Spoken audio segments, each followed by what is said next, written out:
मंदिर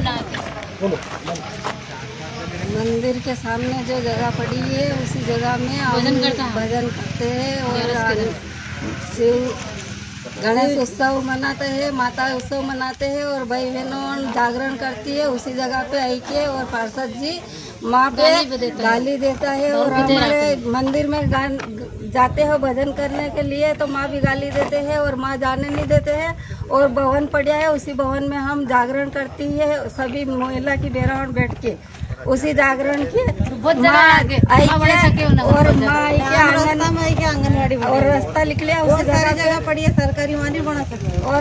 माँ पे हम जो जागरण करते हैं और रास्ता भी मैं निकले है उसी रास्ता पे जाके आंगनबाड़ी बनेगा तो माँ आंगनबाड़ी नहीं बनाने देगा।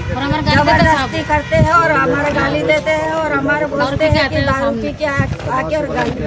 और हम उसको नाम ले लेके गाली सब समाज के कहते हैं हम बिल समाज है, हम बिल समाज के बोल रहे हैं।